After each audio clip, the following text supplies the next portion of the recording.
sekedhik-sekedhik ada sisi-sisi ibarat timun mungkuk Jogo imbuh. Dados saya ingat Mas Wendo bicara, menulis, Mas Arswendo Atmawiloto, setiap jengkal tanah, bebatuan, setiap pasir dan debu di kota Surakarta, di kota Solo mengisahkan banyak cerita, bahkan banyak makna. Jadi setiap debu, pasir di kota Solo ini akan banyak cerita, banyak makna. Itu Mas Arswendo Atmawiloto waktu kita di Pemkot, beliau jadi sebenarnya mau nulis tentang kirab Solo, tapi sekretarisnya setiap Mas Wendo ngendika kirab dia ngetiknya pakai T. Loh kok kitab? Ya wis jadi itu buku Kitab Solo, ya. Kitab Solo waktu itu, ya. Dados Gusti dalam sampun pensiun dados. Nggih.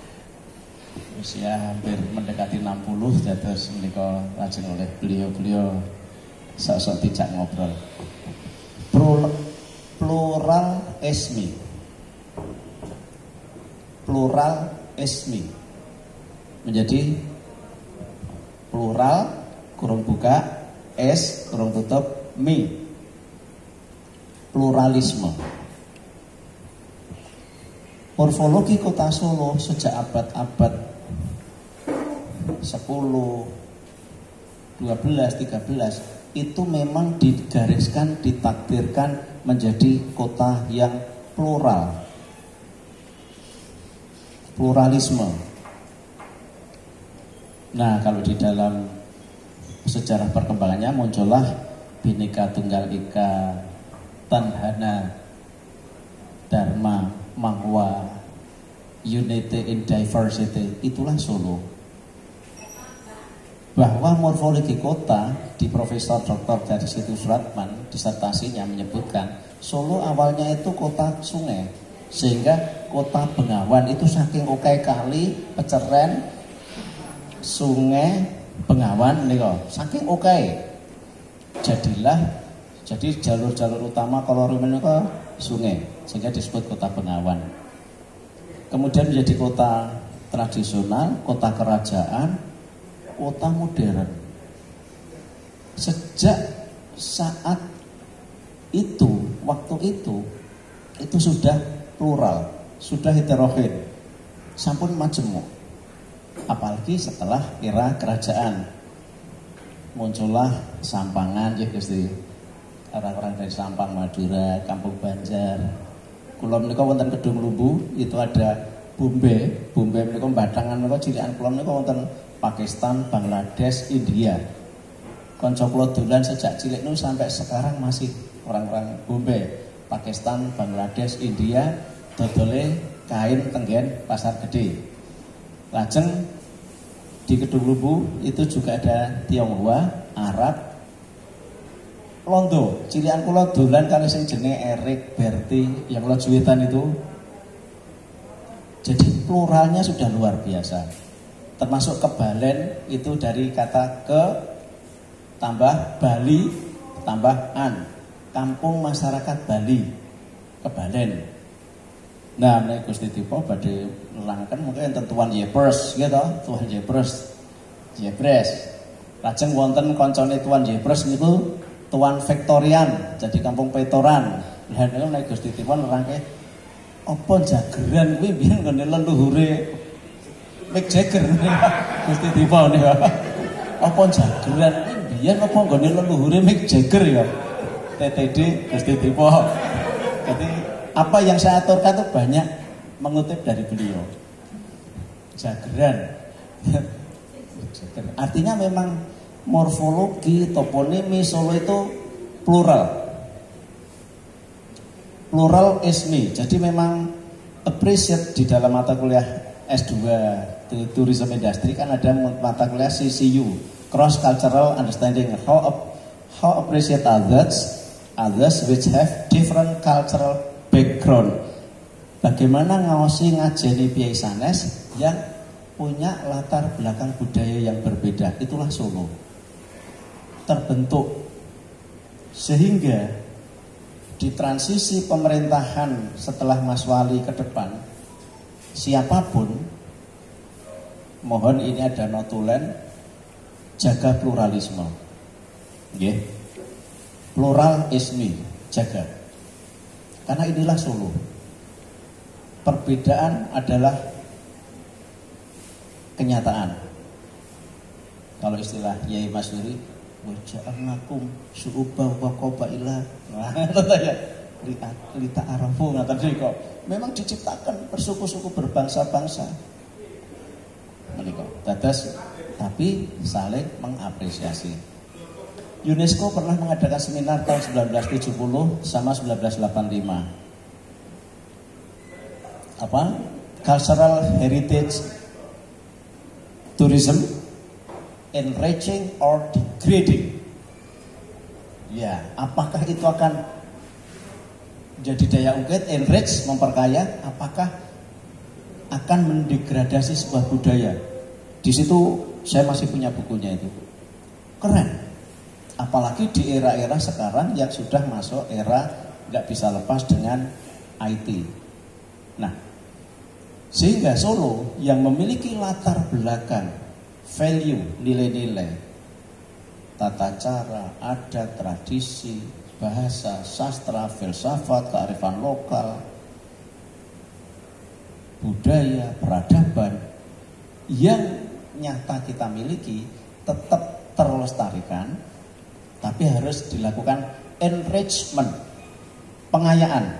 Jadi tidak hanya dilestarikan di dalam Undang-Undang 10 2011 Cagar Budaya dan di Undang-Undang Nomor 5 tahun 1917 tentang Pemajuan Kebudayaan, definisi melestarikan itu not only to keep, to reserve, to conserve, boten. Tapi di situ ada amanah to enrich, harus dilakukan pengayaan, dan berikutnya itu ada untuk kesejahteraan masyarakat.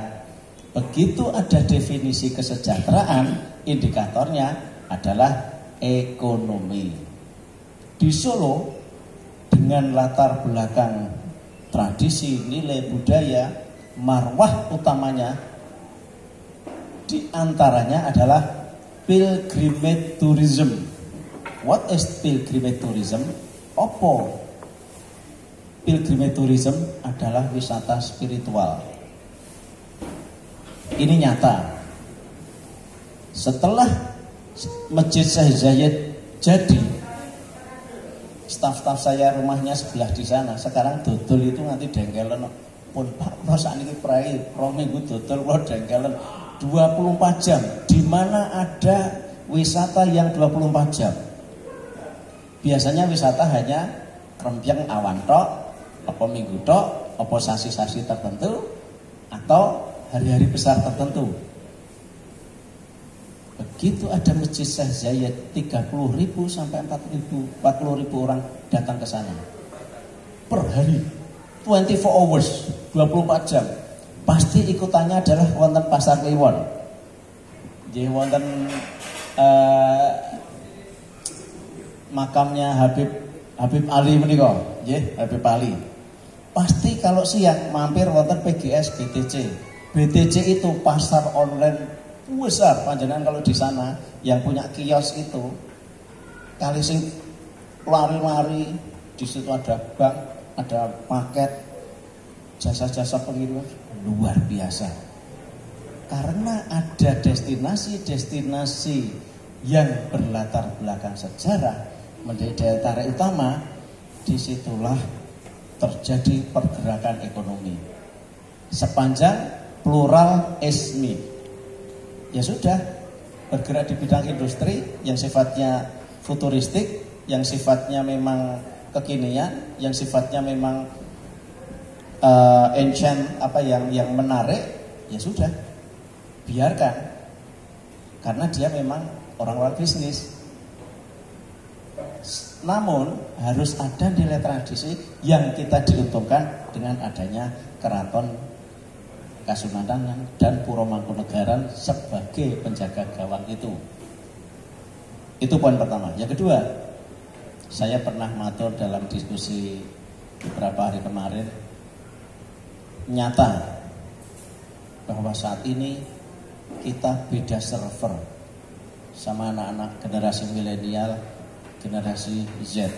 Ini nyata. Beda server adalah fakta.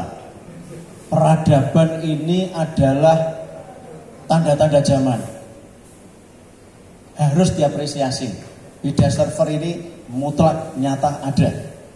Sehingga waktu hari Rabu kemarin saya di Tawangarung diskusi sama teman-teman pemerintahan Bapeda, kebijakan Pak Wali ninggali sok wis ora sah infrastruktur penekanane di SDM. Karena ini dibuat RPJMD untuk 5 tahun ke depan untuk pijakan 2025 sampai 2030 siapapun nanti yang akan meneruskan perjalanan sejarah Kota Solo. Karena Indonesia Emas 2045 itu hanya tinggal, sebut saja hanya tinggal 20 tahun lagi. 20 tahun lagi anak-anak generasi Z yang beda server dialah yang memegang. Kalau dia sekarang usianya berapa ya Mas? Ya 20-an atau 15 atau berapa? Itu berarti baru usianya 40. Seger-segerin.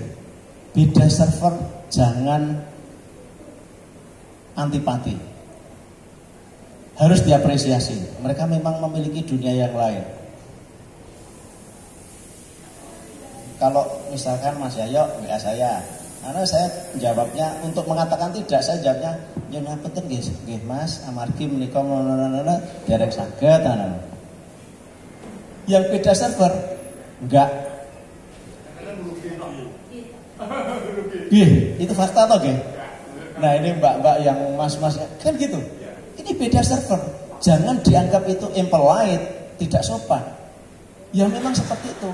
Dia capek dengan kayak bahasa saya, yang ngapunten nggih Mas Yayo, amargi menika kula teng kampung kathah dayoh, ngaten kula dereng saged sowan. Anak-anak milenial generasi Z enggak? Gitu dok ya? Enggak. Atau enggak? Kan panjenengan nggih mengamati ini beda server, ya sudah. Nyata, mereka enggak mau apa tuh Pak D, capek ngono kuwi. Simple. Kalau bahasa Gusti Tipo di dalam kembali ke Spirit of Java, beliau ketuanya ringkas, mentas, tegas, tak ngerti itu. Untuk branding itu kok ringkas, mentas, tegas, singkat, padat, esensinya kena. Itu. Ternyata waktu 2006 ngendika seperti itu, anak-anak generasi Z sudah seperti itu sekarang. Ringkas, mentas, tegas. Iya. Ini nyata. Jadi siapapun, beda server ini harus diakomodir, diapresiasi. Tapi tolong piai-piai yang sudah makomnya, marwahnya priagung-priagung luhur yang winasis, para pinter, para pujangga diakomodir pada marwah yang berbeda sehingga linear antara yang beda server ini, beda server itu. Assalamualaikum warahmatullahi wabarakatuh.